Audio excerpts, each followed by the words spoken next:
Yo, what's happening, guys? Coming at you from downforsoundshop.com. In this video, we're going to be doing rapid fire questions segment number 84. And the way that we do this is you guys you guys ask the questions in prior videos, and we see them in the comments. So you ask questions in the comments, and if we see them, we try to answer them for you to help you guys out. All right. So first, we have Bobby Foster 9230.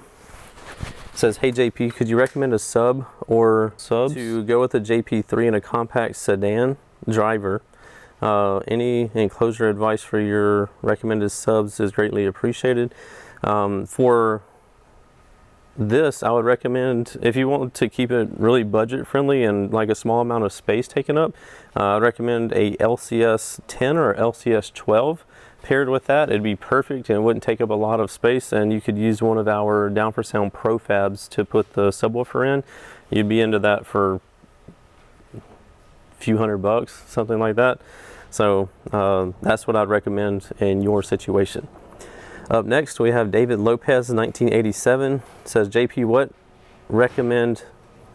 I'm guessing, what would you recommend batteries and how many to power an Incriminator 6K? Is a daily driven car on a 12-inch sub, 4,500 watts RMS. I would recommend, again, the price that we have our JP40 lithium battery right now for it's like 40% off. I'm basically sponsoring everybody with this battery to get it out there and get people using it, and so far people love them. So you could get the JP40 lithium battery to go back there, get a high output alternator, and you'd be into that battery for about $550. So I would definitely, and you would only have to have one of them, so you wouldn't have to have several bigger batteries to go in there. So that's what I would recommend in your situation. CH444. Hey, I got a question. Okay, I got a JP34AB, 134 watts at 4 ohm, and 4 Down for Sound USCMR 804s that are 200 watts RMS, and also have 4 D25 Neos. My plan was to pair up 1 8 and 1 Neo with a bass blocker per channel with the 34AB.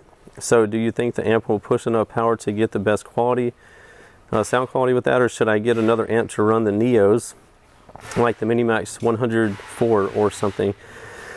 You're kind of in between power on both of the speakers that you have, because the D25 Neos are rated at 50 watts RMS and the USCMRs are 200 watts RMS, so that's got like a wide gap in power there. You could use the 34AB. I would wire the 4 mids to channels 1 and 2, and you could wire those to 2 ohm, and then on channels 3 and 4 you could put the tweeters, the Neos, and wire them up to like 8 ohm or something like that, because they don't require near as much power. If you're wanting to change and run separate power for the tweeters and separate power for the mids, yes, I would get the JP234 to run the mids with, and then I would get like the Minimax 504 to run the tweeters with. So a couple of different ways of going about your situation there. Up next, we have King Lexo 91. Says, looking to upgrade my current system to 612s. What 12-inch dual 2 ohm subs would you recommend with 3 JP63s? Man, you're gonna be slapping. Also, would 4 LTO batteries be enough juice with 2 270 amp alternators and a big 3? I have about 10 cubic foot for a box. No, those batteries would not be enough for 3 JP63s. You would need, again, unless you already have those, you would need to double that battery amounts. But a better situation or better solution to go with what you are doing, like 3 JP63s, would be to get 2 or 3 of the JP40s to go in your, especially with the 2 270 alternators. You would be golden with that. If you had 10 cubic foot for a box, you probably are not going to be able to do 12s, because the subwoofers that I would use to go with JP63 on 2 of them would be like the Sundown XV3s, and they run or they need 2.5 cubes each. So for 2 of them, you're going to be at 5 cubes. For 4 of them, you're going to be at 10 cubes. So you're going to need more box than that, around 15 cubes, to run 6 of those 12. So you may have to do some rethinking of your situation there. But anyway, so that's my recommendation for you, and a little added knowledge on there. Next we have Sean J. says, I'm running a JP23 on a JL Audio 12W7 and my charger off of Excess Power D4800.